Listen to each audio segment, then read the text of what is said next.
Tudo bem, minha gente? Oh, glória a Deus! Aleluia! Vai ficar tudo bem, nós cantamos logo no começo. Vai ficar tudo bem.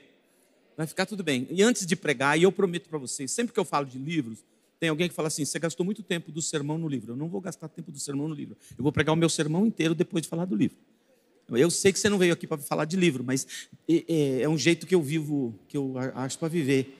Tá bom? Então, deixa eu falar dos meus livros. Então, eu vou falar dos meus livros. Primeiro, o livro que muitos de vocês, graças a Deus, obrigado, já tem. Rafa, um anjo morou lá em casa.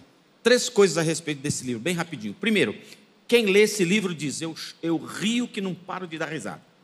Segundo, eu começo a chorar e não tem mais jeito de parar de chorar. E terceiro, quando eu fecho o livro, eu tenho um outro olhar para a minha família.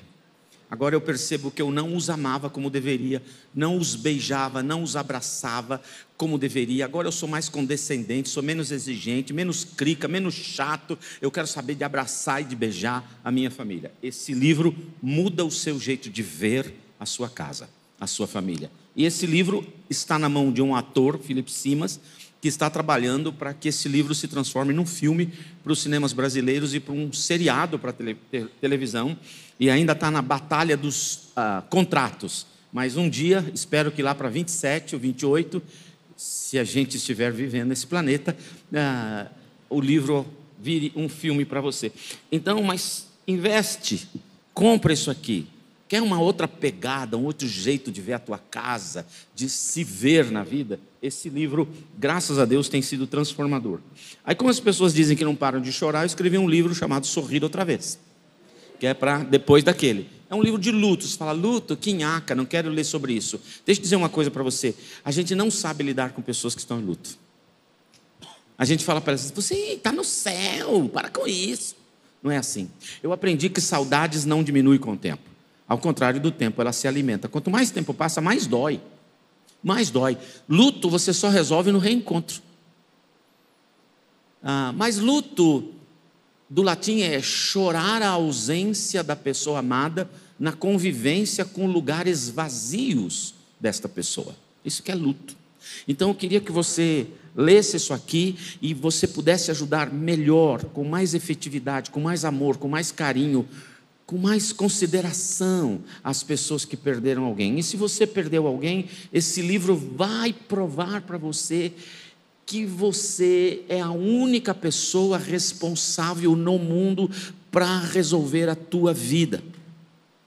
Não é porque você está ferido, ferida, que então se vê no direito de ferir e machucar os outros ou desistir da vida. Esse livro vai mostrar para você que há sim um novo sentido de vida, apesar do que aconteceu com você. Esse livro tem mudado a história de muitas pessoas, graças a Deus. Então eu quero animar você a comprar esse livro. Vai estar lá na saída. Depois eu escrevi esse aqui, de feridas a troféus, que o nosso pastor Klaus já disse nesse púlpito, que lendo esse livro, ele descobriu que uma dor que ele tinha era abandono, e em lendo o livro, ele foi curado daquela dor. Este livro tem esse propósito, de dar uma visão para você, de você mesmo, e curar você. Você vai falar, agora eu sei porque eu sou assim, porque eu penso assim, porque eu reajo assim, porque eu faço isso, faço aquilo. Esse livro vai mostrar você para você, e você vai se enxergar diferente, e vai enxergar outras pessoas diferentes também, de feridas a troféus. E veio 2 de um mesmo, mas eu vou falar desse. Esse aqui, eu já sei porque veio 2. Esse aqui chama-se Desvendando o Segredo da Formação da Riqueza. Isso aqui é a minha tese de doutorado nos Estados Unidos. E tese de doutorado você precisa fazer um laboratório e precisa dar certo e com várias pessoas, porque tese assim, a mesma causa tem que produzir o mesmo efeito. Isso aqui é ciência, é matemática. Se você mudar a sua cachola, a primeira parte do livro vai falar de você, da sua autoimagem, dos seus erros, do que é felicidade, do que é alegria verdadeira. Primeira parte do livro. Segunda parte do livro vai falar sobre o segredo. São 4 capítulos. Um é como você usa as palavras. As suas palavras de repetição se transformam em profecias infalíveis do teu futuro. Se você só repete nhaca, é para onde você está indo.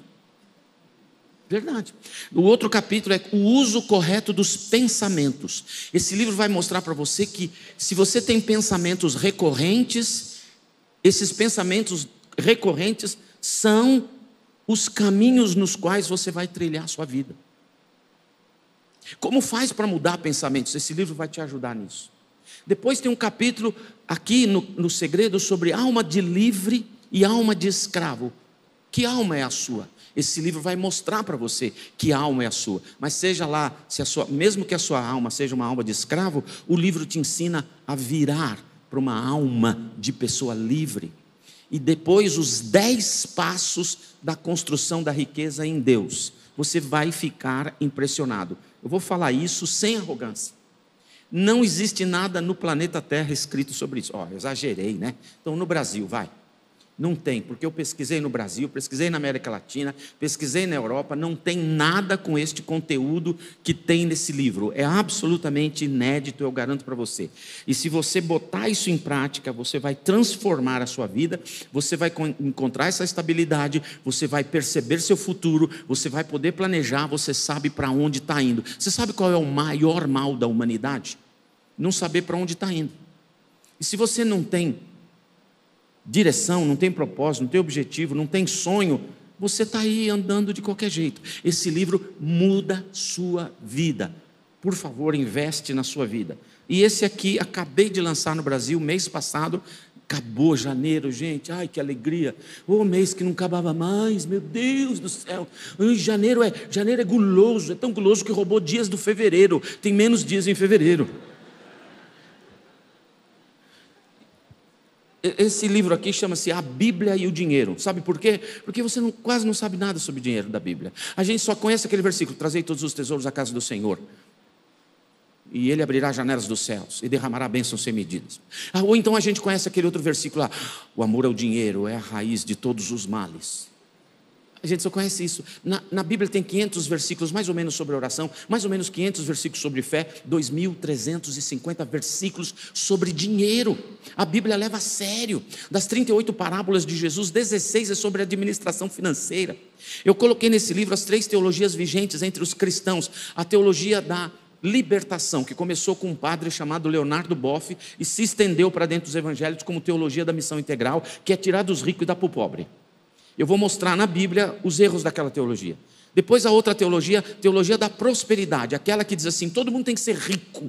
Se você é filho de Deus, você tem que estar milionário. Se você não está, ou você não é filho de Deus, ou você está em pecado, ou você não sabe pedir. Eu vou mostrar os erros na Bíblia daquela teologia. E finalmente a teologia que eu acredito que seja a nossa, a teologia da mordomia. Peraí. A gente não prospera, mas não com aquela teologia lá. A teologia da mordomia vai mostrar que tudo é de Deus, Ele distribui diferentes porções aos seus filhos, tudo, nós podemos desfrutar na administração de tudo que é de Deus, mas tudo que temos e somos é para a glória dEle. E para a glória dEle você pode traduzir, para fazê-lo famoso no planeta. Para isso que é a nossa riqueza. Tá bom? Esse livro aqui tem 14 personagens da Bíblia, 14, que dão dicas de administração financeira para você.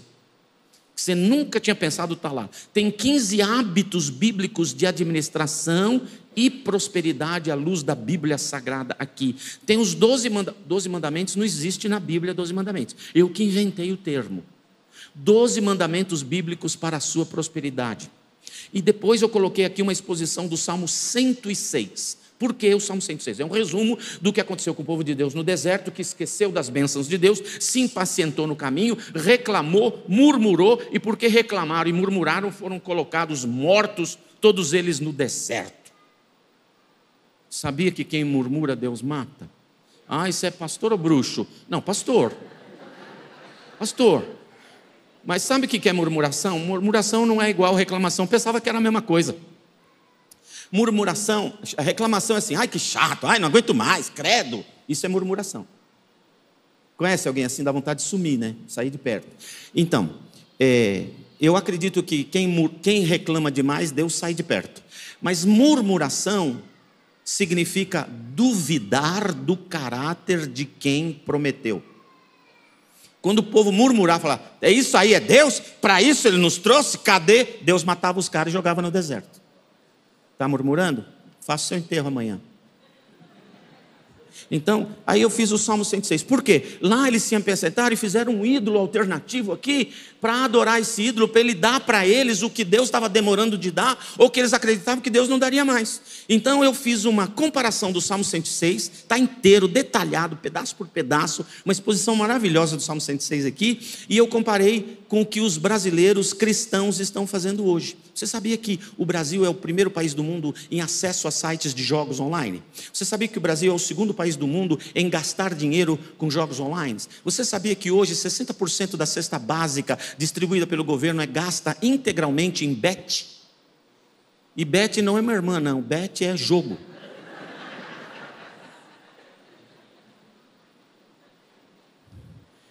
A tradução de bet é complicada, mas acho que o melhor é aposta. E toda hora eu vejo um famoso lá. Olha, Bet, eu fui 249 vezes campeão, eu já narrei 2.780 partidas de futebol. Jogue no Bet, o mais seguro que tem para ele. E sabe, aqueles ídolos levaram aquelas pessoas a sacrificarem os filhos aos ídolos, e a gente está fazendo a mesma coisa, gente cristão, nós estamos pegando dinheirinho, jogando no tal do Bet e deixando os filhos com fome. Então eu fiz uma comparação aqui. Então este livro, eu vou parecer arrogante de novo, não tem no Brasil. Não tem nenhum livro que fala de finanças como esse livro fala de finanças para você. Se eu fosse você, eu compraria todos, porque você vai investir no meu ministério, mas pelo menos esses dois. Sabe, esse aqui você sabe o que a Bíblia diz, esse aqui é o seu plano de finanças. Então esses livros vão estar à disposição. Como eu fiquei, o meu assistente mandou 2 aqui, e eu perguntei, para que serve 2? Então vou falar. Quem dos aniversariantes de hoje, quem está perto de 69 anos de idade? Quem fez aniversário hoje? Vamos começar assim. Quem fez aniversário hoje? Hoje. Só tem ele, então é você, presente.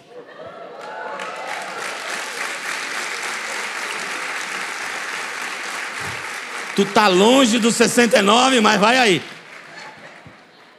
Mano, por favor. Eu prometo que eu vou pregar o sermão inteiro, por favor, tá?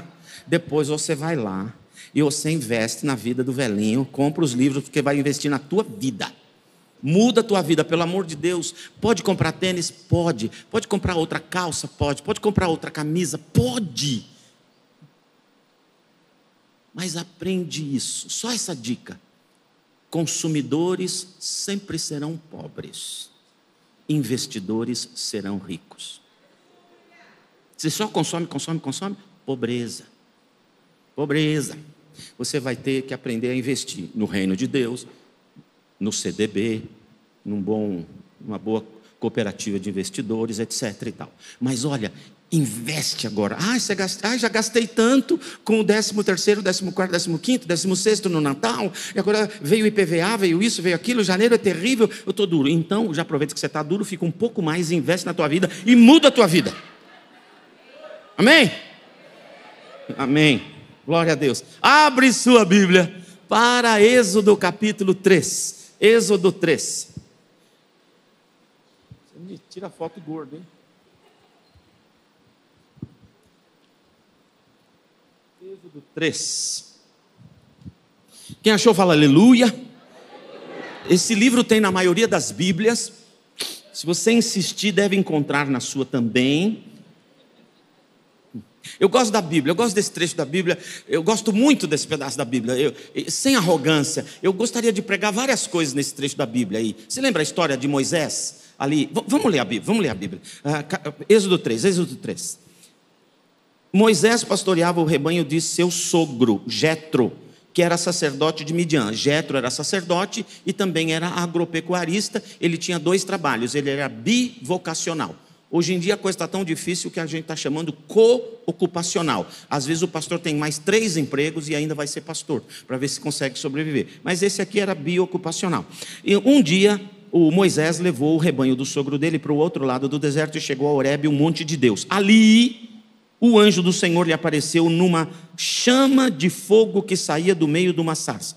Moisés viu que, embora a sarça estivesse em chamas, não era consumida pelo fogo. Que impressionante, pensou ele. Por que será que a sarça não se queima? Vou lá ver isso de perto. O Senhor No versículo 2 era o anjo, agora no versículo 4 é: o Senhor viu que ele se aproximava para observar, então do meio da sarça Deus, olha, era o anjo, o Senhor Deus, o chamou: Moisés, Moisés. E ele falou com a sarça. Ele disse: eis-me aqui, respondeu ele para a sarça. Moisés era um dos homens mais tecnológicos do seu tempo. Ele era à frente do seu tempo. Imagina, Moisés foi o primeiro ser humano a conversar com a Alexa.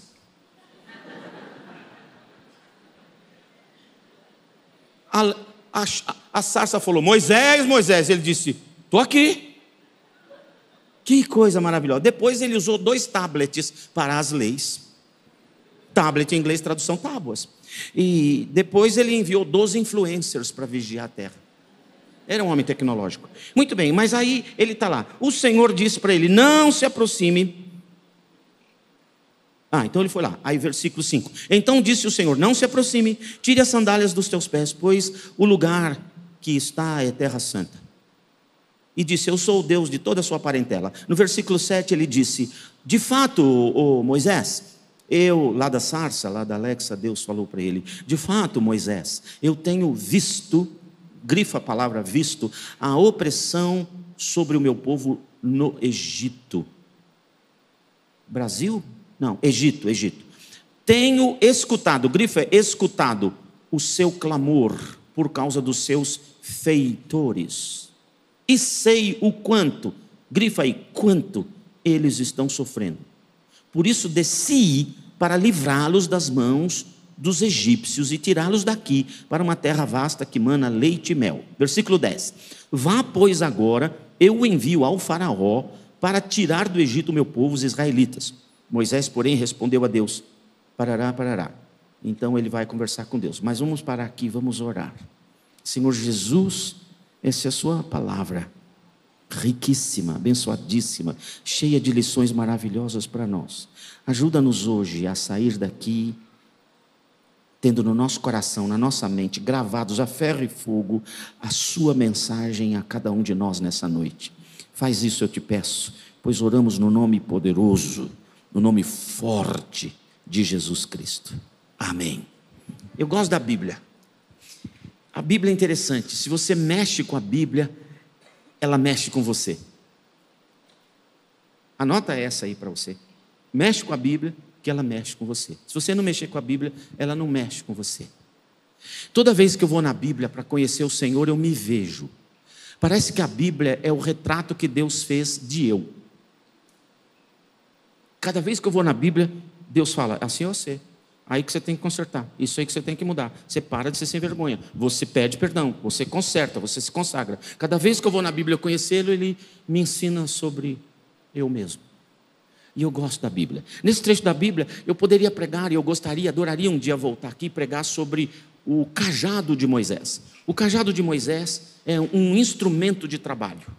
Mas quando ele entrega o cajado para Deus, vira o cajado de Deus na mão de Moisés. O cajado de Moisés é só um instrumento de trabalho. O cajado de Deus nas mãos de Moisés é um instrumento de operação de milagres. Por que você não entrega o seu instrumento de trabalho para o Senhor? Eu podia falar também sobre: tira as sandálias dos teus pés, porque esse lugar é santo. Por que tirar a sandália? Porque aquele lugar era cheio de pedras pontiagudas. Você tem que saber onde é que você está pisando. Deus espera que os filhos dele saibam bem onde estão metendo os pés. Porque todo o planeta é dele, todo o planeta é terra santa. Mas eu queria pregar para você outra coisa. Eu queria mostrar uma mensagem de Deus para você, que deve lhe trazer paz, e um desafio de Deus para você, que deve produzir milagres na sua vida. Topa hoje à noite a gente conversar sobre isso? Então deixe-me falar sobre a mensagem de Deus para você, que eu desejo lhe traga paz interior. Porque está difícil viver no mundo, não está? Está difícil. Você viu como o mundo está interessante? Você notou as coisas que estão acontecendo por aí? Você viu que ainda o tio Putin ainda está brigando com o tio da Ucrânia? Você viu que se ele errar a bombinha e cair na OTAN, abre a terceira guerra? Você viu que o Israel está querendo fazer paz com o tio Hamas, para devolver os reféns e tudo ficar bom. Mas você acha que a coisa vai ficar em paz? Eu tenho um amigo lá em Curitiba, que o primo dele tem uma agência de viagens internacionais, e ele teve a coragem, ele teve a petulância, ele teve a loucura de falar assim: Nassif, o meu primo quer fazer uma viagem para Israel e quer que você lidere a caravana. Eu falei: Mano, meu nome é Nassif, mano. Nassif. O que um árabe vai fazer lá agora? Me diz, mano.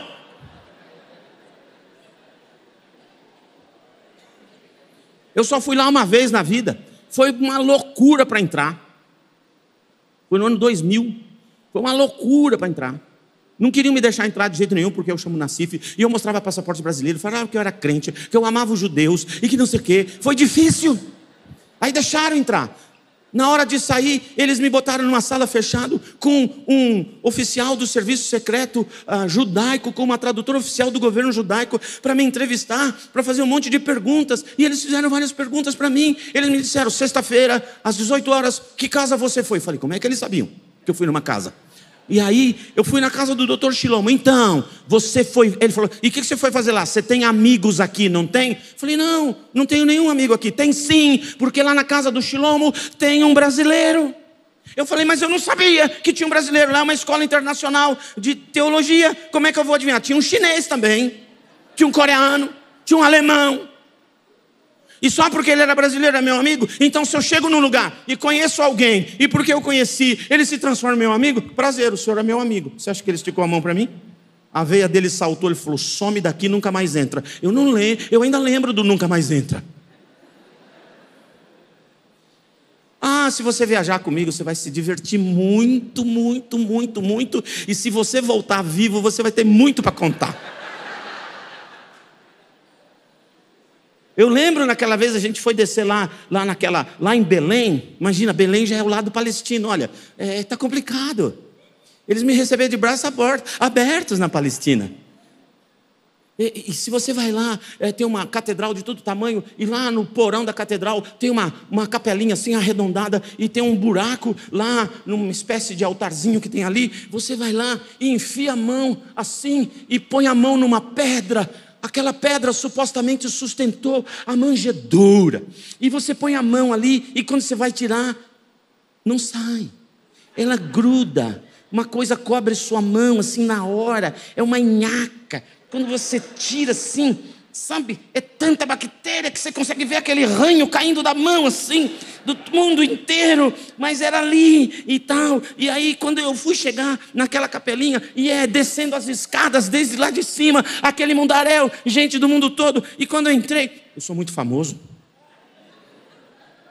Eu sou tão famoso que eu consegui levar 11 pessoas na minha caravana, incluindo eu e minha esposa. E tinha duas donas que não eram lá da nossa igreja, apareceram na nossa caravana, e na hora que nós chegamos ali, uma daquelas donas, catapuf, caiu endemoniada. E eu falei: meu Deus do céu. E aí, com o meu péssimo inglês, eu tentando me comunicar com você: hey, just wait, please, just wait. I need to do something right now. I need your cooperation, please. Wait, please. E agora, meu Deus do céu, esse demônio fala que língua? Fala aramaico, hebraico, fala grego. O que essa praga fala?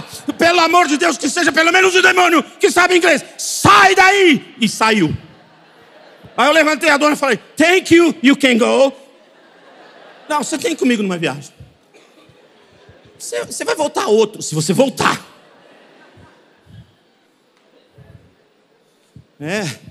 Uma vez eu levei um pessoal para uma viagem para Israel, e o cara resolveu levar a sogra. A sogra dele morreu. E ele trouxe a defunta. O amigo dele falou: mano, quanto era para enterrar lá? $5.000. E para trazer 25? Ele falou: não estou entendendo. 5 para enterrar lá, 25 para trazer. Ele falou: e por que você fez isso? Porque eu ouvi dizer que uma vez um cara lá ressuscitou.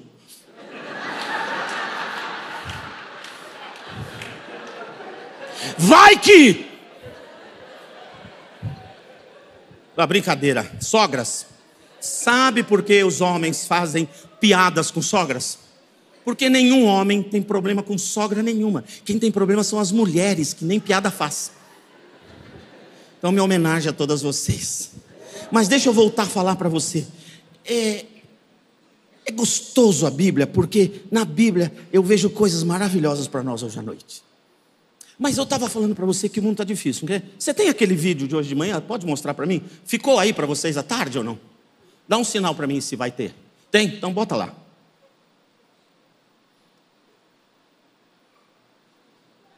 Pessoal dos sinais, por favor, podia. Alterou o relógio para 89 segundos antes da meia-noite. Cientistas ajustaram hoje o relógio do juízo final, deixando... Então, isso aí é CNN Brasil. Esse grupo é um grupo de cientistas que são especializados em geopolítica internacional. Eles olham as coisas que estão acontecendo e dizem, o mundo está indo para essa direção.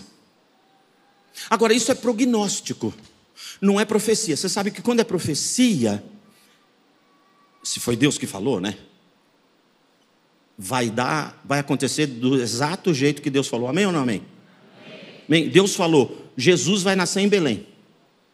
Não falou? O xarope do Zé morava em Belém? Não. O que ele fez? Ele inventou um recenseamento só para provocar o Zé mudar para Belém. Porque ele falou, vai ser em Belém, vai ser em Belém. E custe o que custar para você, vai ser onde ele quer. Isso é profecia. Agora, hoje em dia as profecias estão meio ruins, né? Você já notou?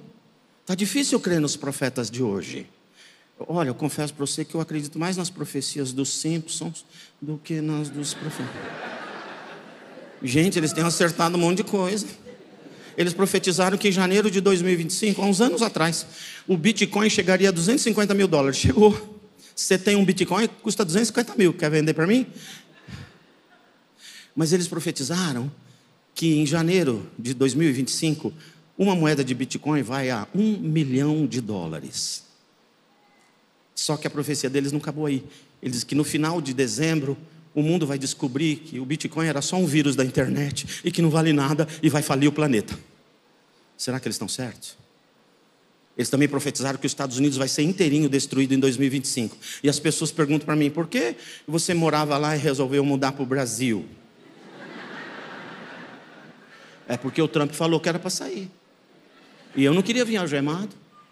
Já me mandei. Não sei, será que vai acontecer? Mas isso é tudo prognóstico. Isso aqui é prognóstico. Eles avaliam tudo e dizem isso para acontecer. O que é o relógio da meia-noite? Essa é uma entidade de cientistas geopolíticos, sem fins lucrativos, que eles se reúnem para discutir a situação do mundo. E aquele relógio da meia-noite, há 2 anos atrás, ele estava em 17 para meia-noite. Agora está a 89 segundos, menos de 1 minuto, para uma terceira guerra mundial que aniquilará o planeta completamente. Começa a contar 89 segundos agora. Como é que a gente vai dormir? Com a situação econômica do mundo, daqui, as guerras, todas essas situações, violência, insegurança, como é que a gente paga a conta amanhã? Quantas coisas. Essa mensagem, eu tenho certeza, vai dar paz ao seu coração. Você pode dormir em paz, a despeito do relógio do fim do mundo, a despeito de quem governa qualquer país, você pode dormir em paz. Primeiro aspecto da mensagem divina, está no versículo de número 7. Diz ali o Senhor, eu tenho visto o sofrimento do meu povo. Eu vou falar de novo. Deus está dizendo para você, eu tenho visto o seu sofrimento.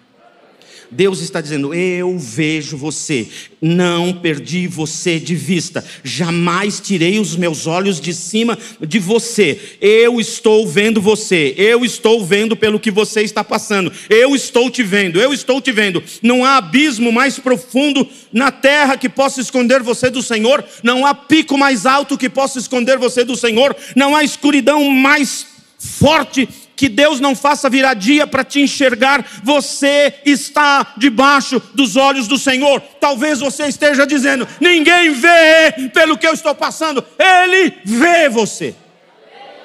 Ele está te vendo. Ele viu você, ele viu como você levantou, ele viu como você caminhou, ele viu o que você falou, ele viu com quem você esteve, ele te viu chegando aqui, ele está te vendo e vai continuar olhando para você. Em outras palavras, ele vigia por você. Amém, não? Segundo aspecto da mensagem, eu tenho ouvido o clamor do meu povo. Ele te ouve. Ele ouve você. Ele ouve suas orações. Ele ouve suas orações. Ele ouve as suas orações. Ele ouve as suas orações. Ele ouve as suas orações. Ele ouve as suas orações. Ele ouve as suas orações. Ah, não é só daquela irmãzinha joelho de camelo? Não, dela ele tem medo. Ele ouve as suas orações. Ele ouve tudo que você fala. Aliás, não só orações, tudo que sai dos seus lábios. Aliás, antes mesmo que as palavras cheguem aos seus lábios, Ele ouve. Ele tem ouvido o seu clamor. Talvez você tenha dito: ninguém me dá ouvidos nessa casa. O Senhor dá ouvidos a você. Amém ou não amém? Ele te vê e Ele te ouve. Então, por que você não ora mais? Conversa mais com Ele, aproveita que Ele te ouve. Para de conversar tanto com os outros, conversa mais com Ele. Terceiro, eu sei o quanto o meu povo está sofrendo. O Senhor sabe a profundidade do seu sofrimento. Ele avaliou o quanto está doendo em você. Ele sabe o quanto está doendo em você. Talvez você diga: ninguém me vê, ninguém me ouve, ninguém tem noção do que eu estou passando. Ele te vê, Ele te ouve, tem absoluta noção do que você está passando. Ele sabe o quanto você está sofrendo.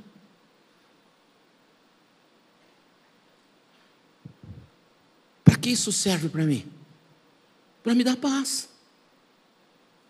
Para me dar paz. Eu vou dormir hoje à noite, vou fechar os olhos e o Senhor vai me ajudar a dormir. Eu não sei se os 89 segundos começam agora, ou a hora que eu deitar, ou a hora que eu acordar, ou na semana que vem. Evidentemente que esses 89 segundos são simbólicos. Eu vou deitar hoje à noite e os fogos de artifício que eu ouvir poderão não ser fogos de artifício. Mas eu vou dormir. E se forem fogos atômicos, se tiver uma guerra atômica hoje, depois de toda a crosta terrestre ter sido destruída 50 metros para baixo da terra, toda a crosta terrestre ter sido destruída 50 metros para baixo da terra, nós teremos ainda 3 semanas de bomba explodindo. De maneira que não adianta correr. Mas eu vou dormir em paz. Porque se o fogos de artifício for uma bomba atômica na minha testa, eu continuarei dormindo no Senhor. O que é bom saber que Ele sabe? Eu não preciso brigar com ninguém. Eu não preciso brigar com a pessoa que fez o mal para mim. Eu não preciso dizer para ela: você sabe o que você fez? Porque não interessa se ele sabe ou não. Interessa que meu Deus sabe. Amém ou não amém? Meu marido, você precisa saber do que você fez comigo. Ok, pode falar para ele, mas o importante é que Deus já sabe. E se Deus sabe, você olha para aquela antagônica pessoa do seu marido e fala assim: ai, Senhor, será o que o Senhor vai fazer com ele, já que o Senhor sabe?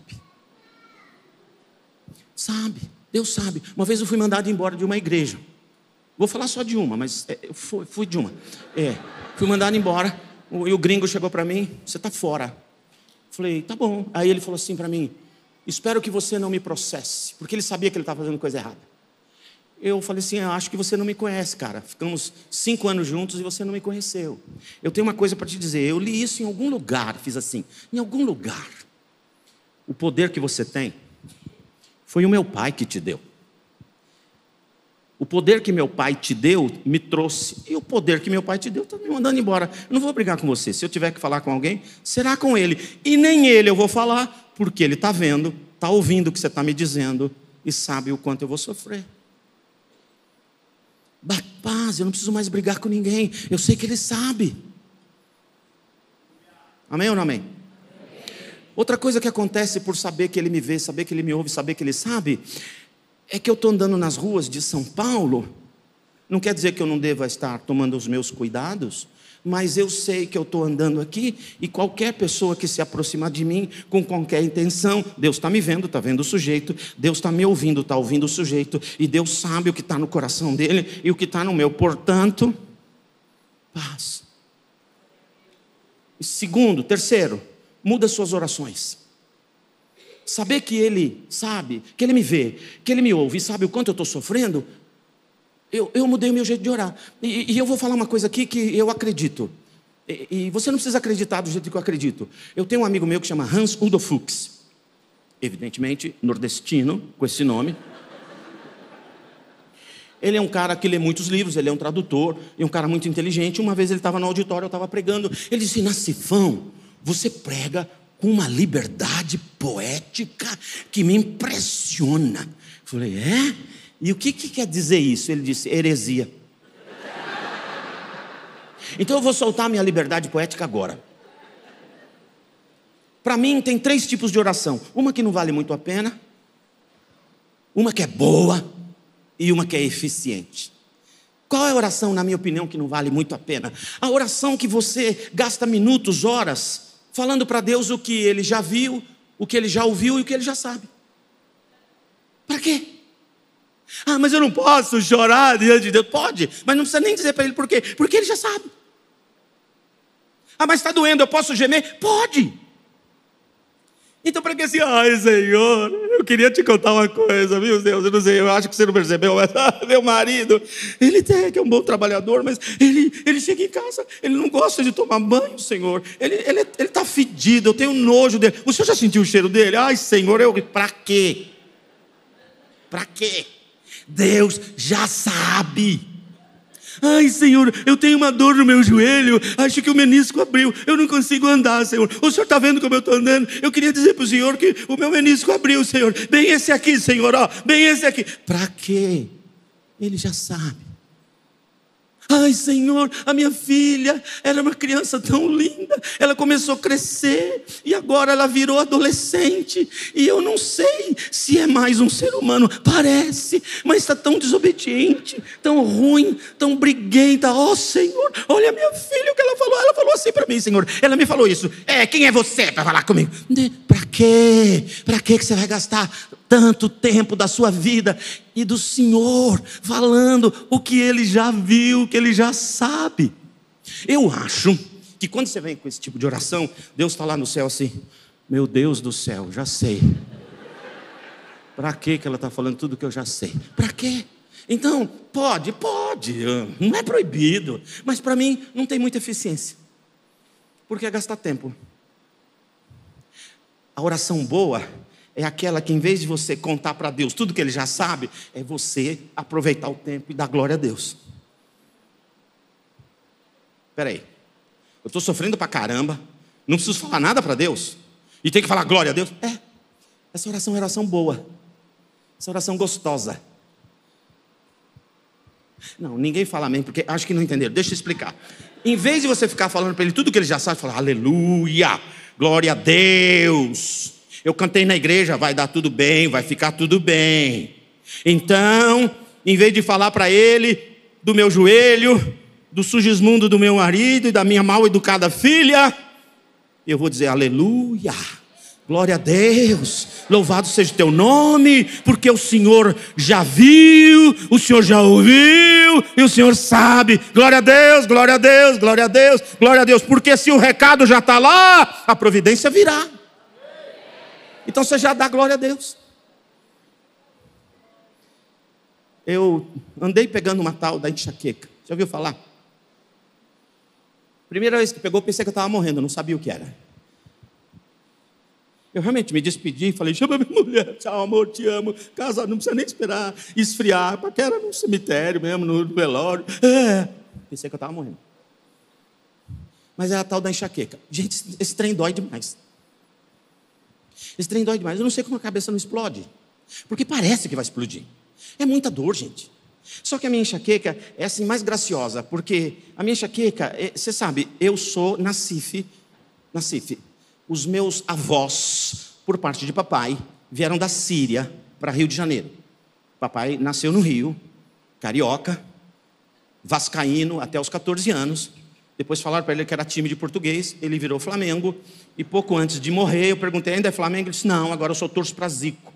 Essa foi a trajetória de papai, mas os avós vieram da Síria. Por parte da mamãe, a minha avó veio da Itália, junto com seus pais, ela veio pequenininha, porque eles eram judeus que fugiram da perseguição nazista na Itália. De maneira que eu não sei entender por que Sara e Agar vieram se encontrar na minha cabeça. Eu tenho uma faixa de gás aqui. Neurônios árabes quebrando pau com neurônios judeus. O dia inteiro na minha... Você quer que eu seja normal? E aí doía aquela enxaqueca, e aí para ajudar eu tinha tontura, mas não é que tudo vira, eu que perdi o equilíbrio, aí eu tinha que ir para o chão, e eu vomitava muito, a primeira deu 4 horas, a segunda 6, e o pico da minha enxaqueca foram 12 horas, jogado no chão do banheiro, com a cabeça enfiada no vaso sanitário ali embaixo, assim aqui, prendendo a cabeça embaixo do vaso sanitário para ver se doía menos, e eu gritava, e tontura mesmo deitado, e aí eu escalava o vaso e vomitava, e depois eu escalava o vaso e vomitava. 12 horas depois eu estava vomitado, suado, fedido, horroroso, era o cúmulo do cúmulo da humilhação.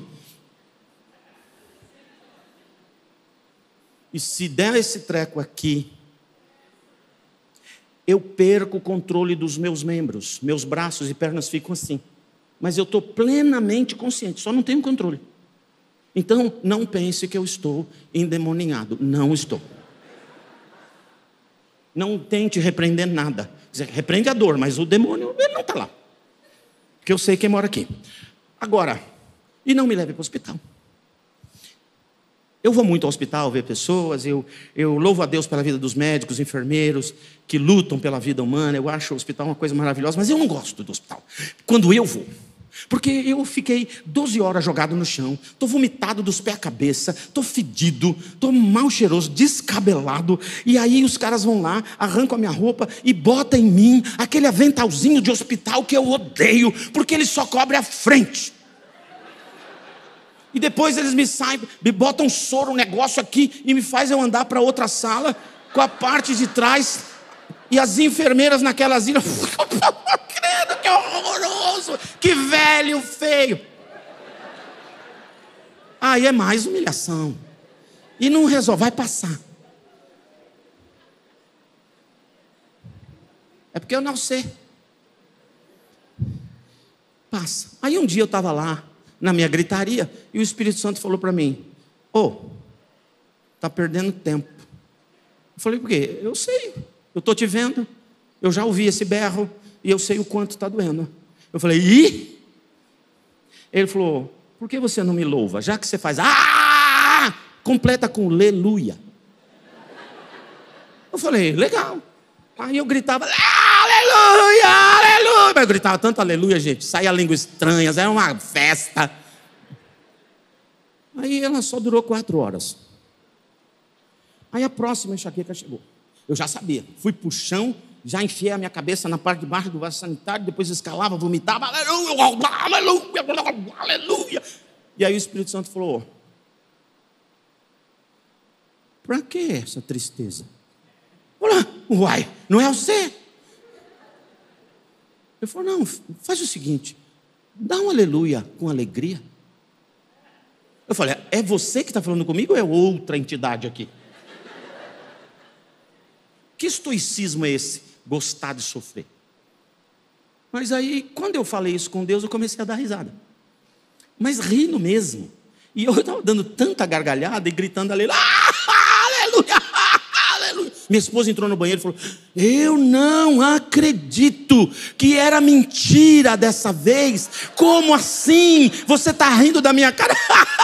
Não, aleluia. Está doendo pra caramba, aleluia. Durou 2 horas. E até hoje não voltou.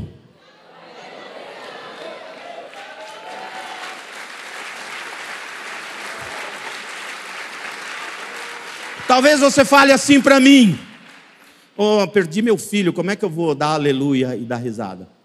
Vai ser muito difícil. Mas em algum momento, você o fará. Então, a oração boa é a que a gente dá glória a Deus e gozo no Espírito Santo. E a oração eficiente? É aquela que a gente fala assim: Senhor, eu não preciso falar nada, que você está me vendo, já me ouviu, sabe quanto eu estou sofrendo, mas eu queria te perguntar, tem algum trem que eu tenho que fazer? Tem alguma coisa que é para eu fazer nessa situação? Diz para mim. Sabe por quê?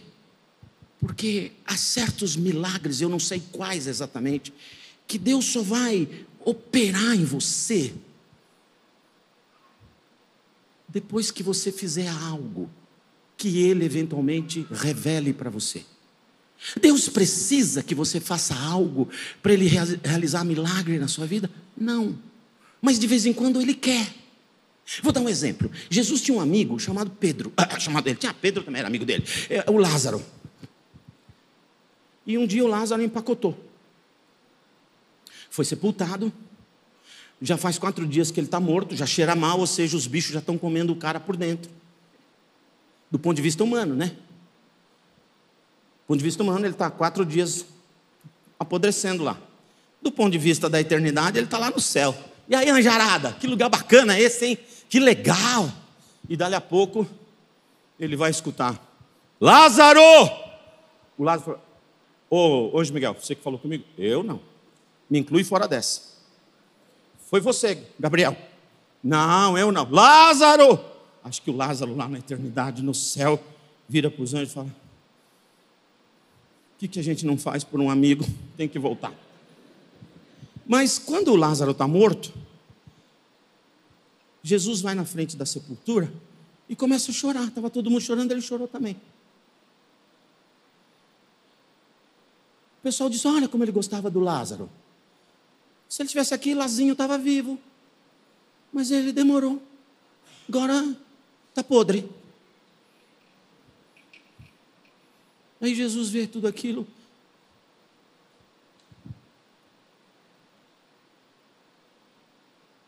Vem aqui. Tira a pedra. Tira a pedra. Para quê, Jesus? Seja mais criativo, Jesus. Seja mais cinematográfico. Seja mais Disney. Tira raio laser dos seus olhos, explode a pedra e cai confete azul e cor-de-rosa. Ou então, olhe para a pedra e só com os olhos a faça levitar, passar pela cabeça de todo mundo e pousar suavemente ali. Para quê? Que você vai pedir para eles tirarem a pedra? Não sei. Mas eu acredito que se você no seu sofrimento sabe bem o que é que você tem que fazer e ainda não fez, ou se você sabe bem o que você tem que parar de fazer que ainda não parou, você não tirou a pedra. Que pedra está impedindo a manifestação do poder de Deus na sua vida? Quando Deus te revelar algo: Senhor, há algo nesse sofrimento que eu deva fazer, ou algo neste meu sonho, neste meu desejo, neste meu anelo, nesta situação difícil, nesse perrengue, nesse enfrentamento difícil, há algo que eu deva fazer, Senhor. E se o Senhor revelar para você, faz imediatamente. Sabe por quê? O que Deus mandar você fazer, Ele não fará. E enquanto você não fazer aquilo que Ele mandou você fazer, Ele não fará o que só Ele pode fazer. Deu para entender isso? Vou repetir essa frase. Enquanto você não fazer o que Ele mandou você fazer, Ele não fará o que só Ele pode fazer. Gravou? Agora grava mais essa. Quando Deus mandar você fazer alguma coisa, faz imediatamente, porque a obediência é a véspera do milagre de Deus na tua vida.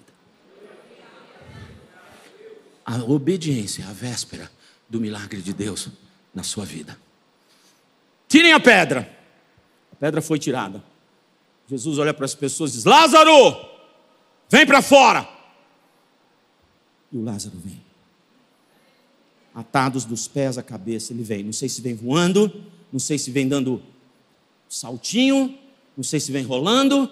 Eu vou assistir o GodTube quando eu chegar no céu. Não é possível que tenha um anjo que não tenha gravado. E eu vou ver como ele saiu daquela catacumba.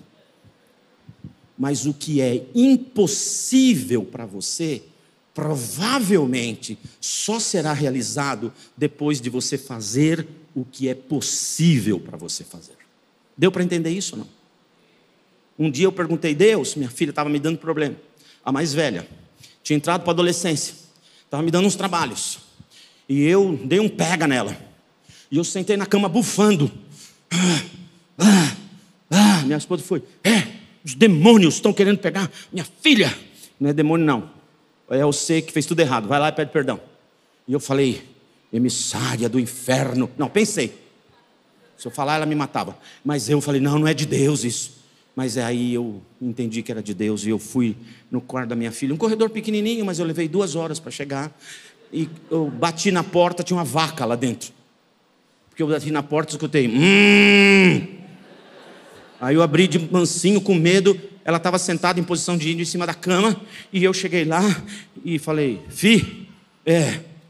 não, se eu pedir perdão vai acabar minha autoridade. Tem certeza que é você? Tem, pode perdoar o pai? Ela olhou para mim, avançou no meu pescoço, me abraçou, me beijou e disse, te amo, te amo, te amo, te amo. Eu não sei o que é que Deus vai pedir para você fazer, mas faça, por favor. Amém? Essas 3 mensagens, Deus te vê, Deus te ouve, Deus sabe o quanto você sofre, te dá paz, te impede de brigar com os outros e muda as suas orações, eu espero. E agora, ele diz para o Moisés, vai e liberte meu povo do Egito. Hoje Deus vem e diz para você, eu te vejo, eu te ouço, eu sei o quanto você está sofrendo. No seu sofrimento, dá glória a Deus e aleluia, porque eu vou intervir, eu vou mexer com você. Se eu já te vi, se eu já te ouvi, e se eu já sei, é porque eu sei o que eu tenho que fazer na hora que eu vou fazer para você. Então você me glorifica, mas tem mais uma coisa que eu quero de você, vai e seja o libertador. Há 89 segundos de acabar o mundo.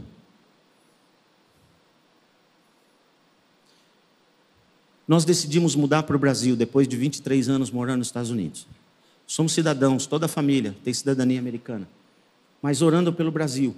Eu estou vindo ao Brasil ininterruptamente 3 ou 4 vezes por ano desde 2020, pregando por esse país inteiro. Cada vez 2.000, 3.000 pessoas aceitam Jesus nas minhas pregações ao longo do Brasil. O ano passado mais do que 4.000 pessoas entregaram a vida para Jesus. Deus começou a falar, se aproxima o fim, é tempo de colheita. É tempo de colheita, colhe todo mundo que puder ser colhido, liberta do inferno, liberta do pecado, liberta das garras do inimigo, tantas quantas pessoas você puder. Eu falei, Deus, então eu preciso voltar para o Brasil, abre as portas. E eu, em nome de Jesus, não estou te pedindo nada, não é demagogia nenhuma, eu vim pela fé. Deus falou, vai que o resto eu faço. Eu vim, porque eu fiz o que era para eu fazer, na esperança de que Ele fará o que só Ele pode fazer. Meus irmãos, se aqueles 89 segundos do relógio do fim do mundo, do juízo final, estiver errado, não tem problema. Sabe por quê?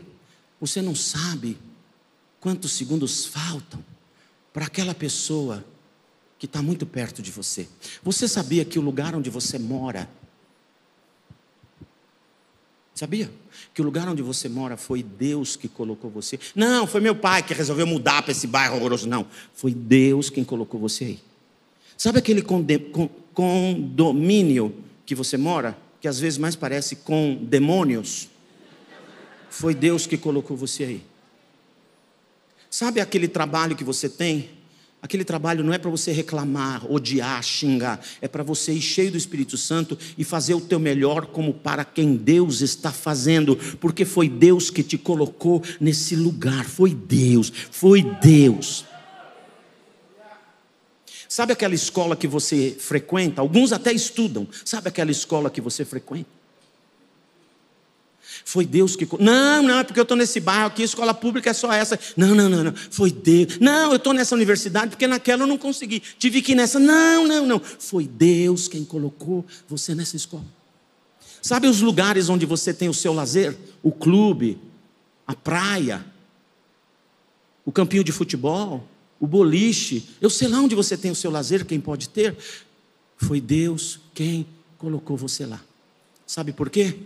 Porque onde você mora, está assim de gente que Deus ama. Onde você trabalha, está assim de pessoas que Ele ama. Onde você estuda, está assim de pessoas que Ele tem plano para elas. E onde você tem o seu lazer, está assim de pessoas que Deus ama. Deus ama todas as pessoas que vivem em volta de você. Você conhece alguns? Eu não, mas Deus conhece. Deus ama todas as pessoas que estão em volta de você. Então Deus pensou, puxa vida, o fim se aproxima. Eu sei a hora do fim. Eles não sabem, mas eu preciso pôr urgência no coração deles.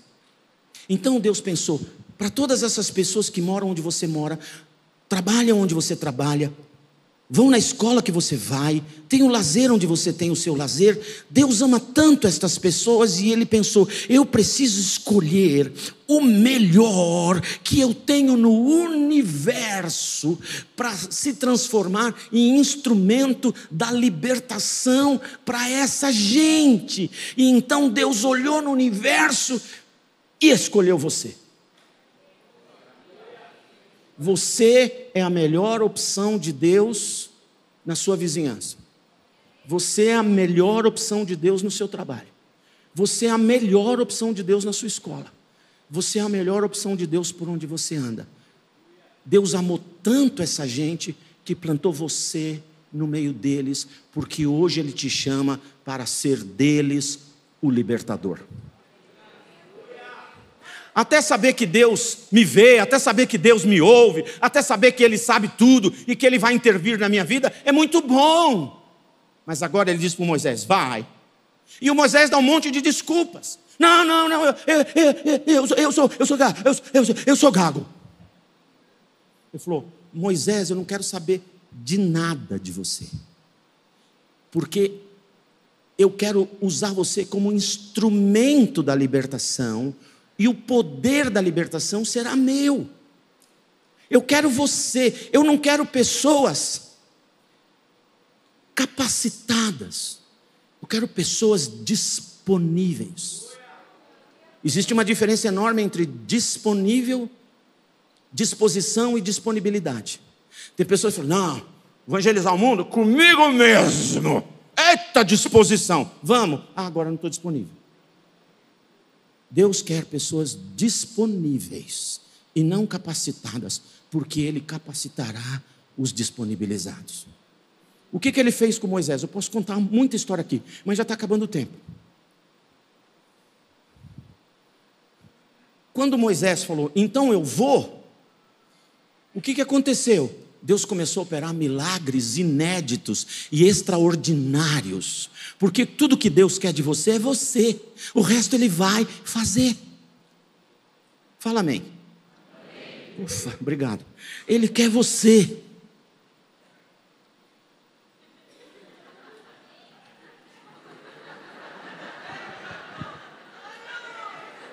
Olha aqui, segura aí. Vocês são irmãos gêmeos? Aqui. Deixa eu ver, vem pertinho. Fica pertinho.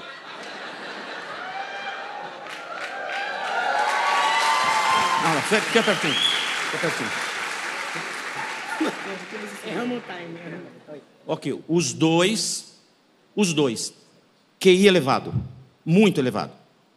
Os dois são líderes de dominância. Quem manda aqui sou eu. E os dois são muito extrovertidos. Só que, quando vocês chegam no lugar onde vocês conhecem ninguém, você entra mudo e sai calado. Mas se conhece, você abre esse sorrisão que você tem aí, porque é a sua extroversão. Vocês são extremamente comunicativos e persuasivos. Sabe o que é persuasivo? Convence. Deixa Deus usar a vida de vocês. Vai para lá. Então,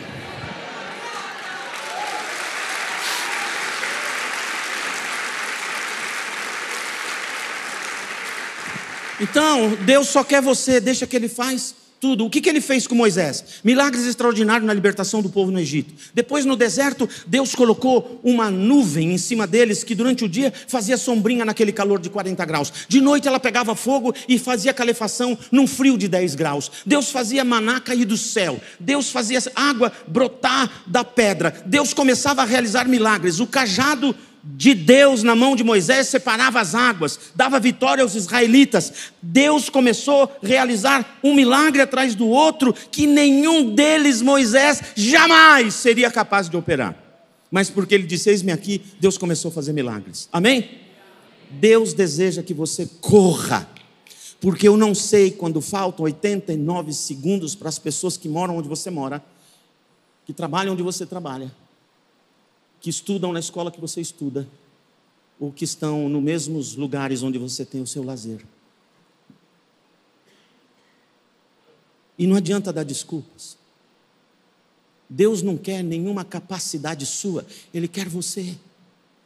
Ele quer te usar como libertador, instrumento da salvação, instrumento às vezes do socorro, de socorrer alguém. O versículo da justiça do Salmo 37, ele diz, o justo não mendigará o pão, nem a sua descendência. Aquela palavra justo no Salmo 37 é a palavra hebraica tsadeká. Tsadeká é socorrer o necessitado. Não é justo no sentido de justiça e de lei, é de ser justo para quem está sofrendo, é ser o libertador deles. Talvez tudo que Deus queira de você é ligar para um irmão que faz tempo que não vem na igreja, ou ir para casa e pedir perdão à sua mulher, ao seu marido, aos seus filhos, aos seus pais, confessar algo que você fez. Eu não sei como Deus vai usar você como libertador, mas Deus usará, mas principalmente como aquele que vai levar Jesus para as pessoas. Vou terminar contando essa história para você.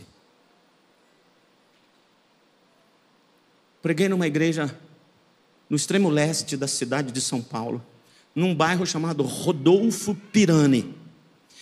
Naquele tempo que eu preguei lá, não existia absolutamente mais nada depois daquele bairro, a não ser selva e montanhas. E do outro lado das montanhas, Mauá e depois Suzano. Hoje está cheio de casa por lá, mas naquele tempo não tinha mais nada. Uma igreja pequena, com umas 40 pessoas. E eu preguei um sermão de missões, chamando pessoas a dizer, eis-me aqui, usa-me como libertador, como instrumento da salvação. E uma moça, estudante universitária, sentada no banco, disse, Deus, eu não vou falar eis-me aqui, porque você sabe que eu sou tímida ao extremo, que eu tenho dificuldade até de entrar na sala de aula, porque está cheio de gente. Você sabe que eu gosto de ficar sozinha, que eu não gosto de falar, que eu morro de medo, a minha garganta tranca quando eu tenho que falar qualquer coisa. Como que você vai me usar? Mas o pastor falou que você me quer, e o que o resto você faz. Então, você tem certeza? Olha, uma vez eu fiz a mesma oração. Uma vez eu fiz a mesma oração. Eu vim de uma situação complicada de vida. Eu já fui muito ruim na vida. Já fiz muita coisa feia na vida. E aí me converti. O Senhor me alcançou e me chamou para o ministério. Eu falei, Deus, está maluco? Aqui eu sou. Burro, não gosto de estudar. Gosto de farra, gosto de bagunça. Não sei nem se você vai me aceitar na igreja ainda. E Deus diz, não, já te aceitei. Eu quero você. Eu falei, Deus, mas eu não tenho inteligência alguma. E para mim, no meu caso, estou falando de eu. Deus disse, tranquilo, eu já usei um jegue, não vou ter problema de usar você. E aquela menina, o senhor tem certeza? E o Espírito Santo no coração dela, só se dedica a mim, e eu transformo você num instrumento da libertação. No dia seguinte, ela pegou o ônibus no ponto inicial, ela ia até o ponto final, que ficava bem pertinho da universidade onde ela estudava, no ABC. E no meio do caminho, entra uma estudante, daquelas que tem um cabelo assim, igual... vocês não estavam de manhã, tinha uma das meninas no louvor que tem um cabelo lindo, crespo, grande assim. Eu sempre quando eu vejo esse cabelo, eu falo, pelo amor de Deus, não vai alisar, que é bonito demais. E aí, mas o dela era grande, e ela tinha uma bolsa que batia na perna dela, aquela roupa assim, sabe? E aí ela entrou no ônibus, e aí ela entrou no ônibus e falou assim, aí galera, quero saber se essa busunfa vai perto da faculdade e tal. O ônibus parou para olhar para ela. E a menina do último banco disse, é ponto final lá. Ah, é? Então vou sentar aqui. Despencou do lado dela. Falou, vai me dizer que você estuda na mesma faculdade que eu? Estudo na faculdade tal. Ela, aham. Ah, falei, então menina, eu estou estudando relações internacionais, mas saiu um trabalho para mim sobre movimentos populares. E nesse treco todo aí, o professor me designou para fazer um trabalho sobre igreja de crente. Os movimentos evangélicos do Brasil. E aí, menina, eu já fui num tanto de igreja. Você já foi em alguma igreja de crente? Ela disse, aham. Então, eu fui já num monte de igreja. Tinha umas que tinha assim, silêncio, Deus está aqui.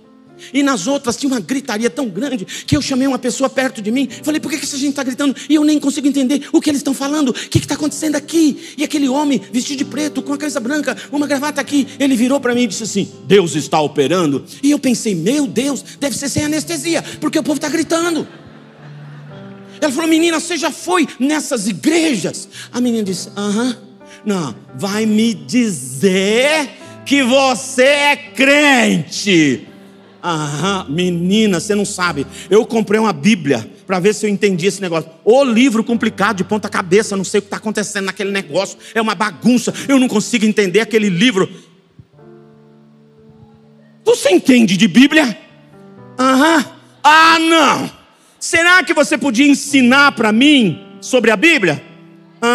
Vou encurtar a história por causa do tempo. A menina se converteu, se batizou, é crente no Senhor Jesus. Quero te dizer uma coisa. Hoje Deus te chama para ser um instrumento da libertação dele a alguém ou a algumas pessoas. E se você só souber falar já está bom, ele vai te usar. Ele vai te usar. Amém ou não amém?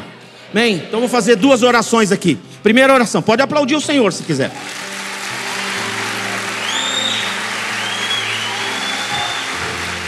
Duas orações.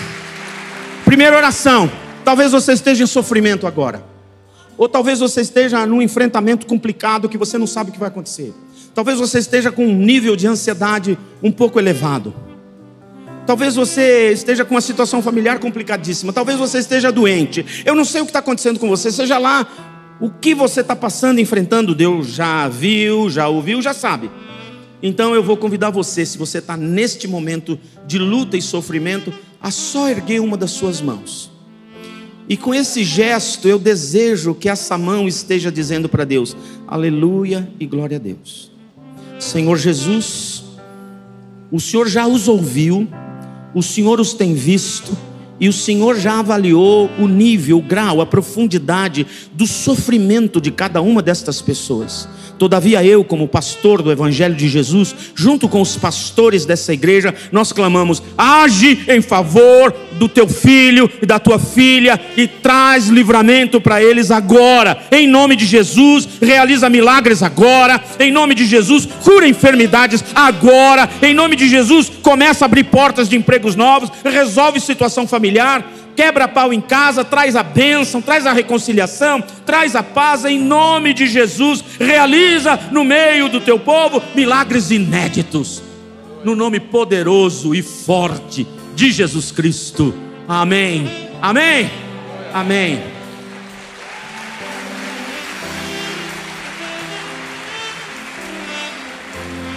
Segunda oração. Eu quero orar por todas as pessoas nessa sala que entenderam que a mensagem é para você. Deus te vê, Deus tem te ouvido, Deus sabe tudo que está passando por você. E agora você tem paz, não precisa brigar com mais ninguém. Transforma as suas orações em tempos de aleluia, de glória a Deus, e perguntar para Ele, o que eu tenho que fazer? Então, se você crê que essa mensagem é para você, tem mais um pedaço da mensagem. Moisés, vai e liberta meu povo. Hoje Deus te chama pelo seu nome e diz, eu quero você como um instrumento da libertação. como instrumento da libertação de alguém que está com fome, como instrumento da libertação de alguém que está doente, como instrumento da libertação de alguém que não conhece Jesus, e você vai testemunhar de Jesus. Eu quero usar você, e você sem nenhum medo pode dizer para Ele: se o Senhor só me quer, e as manifestações sobrenaturais serão tuas, eis-me aqui. Quantas pessoas nessa sala podem dizer: Senhor, usa-me como um libertador, como uma libertadora? Fica de pé no seu lugar. Aleluia, aleluia, aleluia, aleluia, aleluia. Louvado seja, louvado seja. Quantos libertadores, quantas libertadoras. Não se assuste, não se assuste. Deus vai colocar você em situações inéditas daqui a pouco. Não assusta, é Ele. É Ele. Vai lá e só pergunta: o que eu faço? O que eu falo? Estendo a mão, só sorrio, só dou um abraço, só estendo uma oferta, uma comida, um alimento, um telefonema? Deixa que Ele vai te falando, e Ele vai te usar, e milagres vão começar a acontecer na sua vida e na vida daquelas pessoas. Amém ou não amém? Senhor Jesus, obrigado por libertadores e libertadoras que se levantam no começo desse ano para serem instrumentos do Senhor, para alcançar todos aqueles antes que termine os 89 segundos. Ajuda-nos, Deus, a buscar correndo todas as pessoas, ainda que a gente não tenha certeza de que isso possa acontecer. É verdade absoluta que nós também não sabemos quanto tempo falta para nenhuma dessas pessoas que vivem com a gente, que moram no mesmo bairro, no mesmo prédio, essas pessoas que trabalham conosco, que estudam conosco. Nós não sabemos quanto tempo eles têm. Usa-nos então como instrumento de levar salvação para essa gente. Unge esse povo, unge com poder, com unção, com milagres extraordinários, inéditos. Começa a fazer milagres nestas vidas e através deles na vida dos outros. Milagres extraordinários, inéditos, coisas que ninguém viu. Começa a fazer na vida deles, começa a fazer na vida deles e através deles na vida de muita gente nessa cidade, nesse país. Em nome de Jesus, acampa os teus anjos da guarda ao redor de cada um deles, de sua casa, de seus negócios, das suas posses. Anjos da guarda para guardar, proteger, livrar, suprir de toda necessidade. Em volta dos anjos da guarda, coloca os teus anjos de guerra com espada nas mãos para lutar por eles, em favor deles, para a bênção, para o milagre, para a alegria desses teus filhos, e usa-os como instrumento de manifestações milagrosas para resgatar pessoas do inferno e trazê-las para o Senhor. Faz isso, eu te peço, orando no nome poderoso, no nome forte de Jesus Cristo. Amém? Amém? Fica de pé ainda.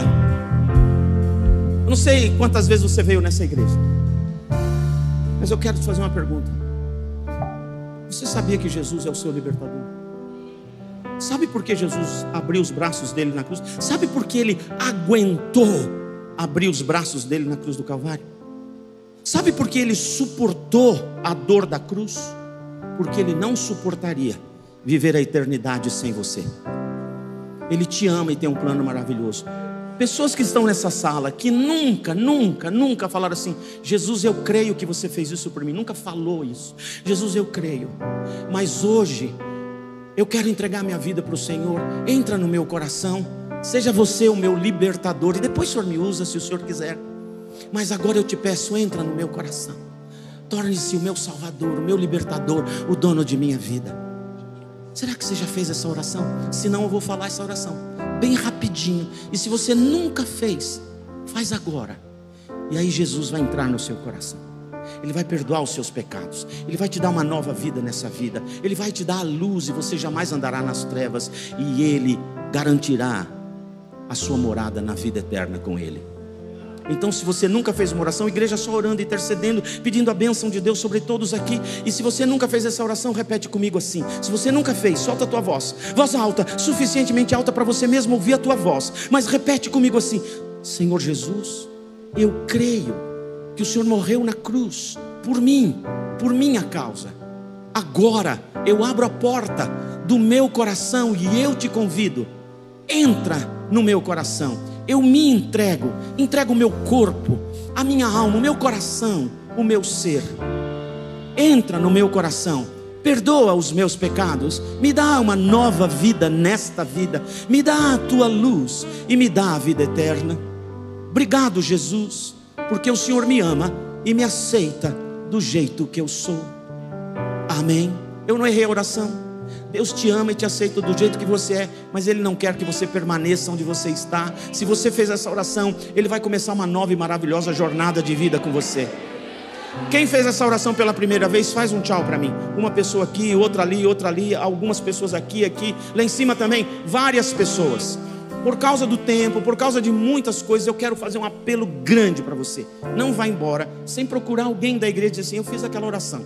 E eles vão te orientar, eles vão te dar as orientações do que você fazer. Nós não estamos oferecendo a igreja para você, nós estamos oferecendo a pessoa de Jesus Cristo. Agora, se você escolher essa igreja para ser a sua casa espiritual, nós teremos muita alegria de cuidar de você e do seu crescimento espiritual. Amém? Então eu só vou orar por você que levantou a mão. Não precisa levantar de novo. E ouve a oração. Senhor Jesus, obrigado por estas vidas. Verdadeiramente entra agora no coração de cada uma dessas pessoas. Se tem necessidade de milagre, já vai operando milagres. Se tem necessidade de cura, já vai trazendo cura. Se tem necessidade de transformações nos relacionamentos familiares, começa agora. Se tem necessidade, Deus, de novo emprego ou de emprego, começa abrindo portas. Realiza milagres para eles perceberem que o Senhor agora mora no coração deles.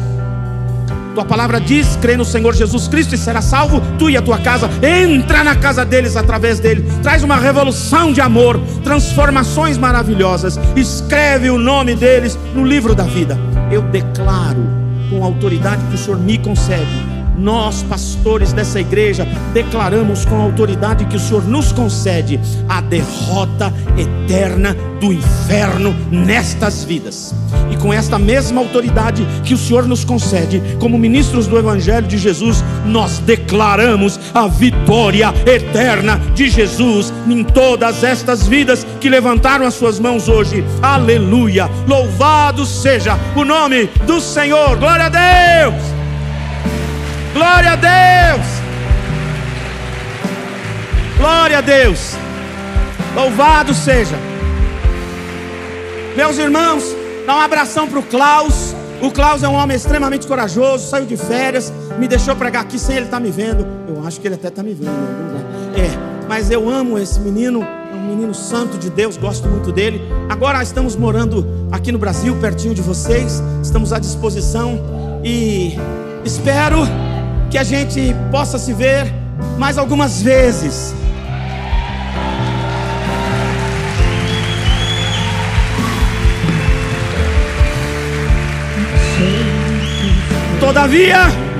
Todavia, se os 89 segundos que restam começam agora, a gente se encontra lá no céu. Deus te abençoe. Tchau.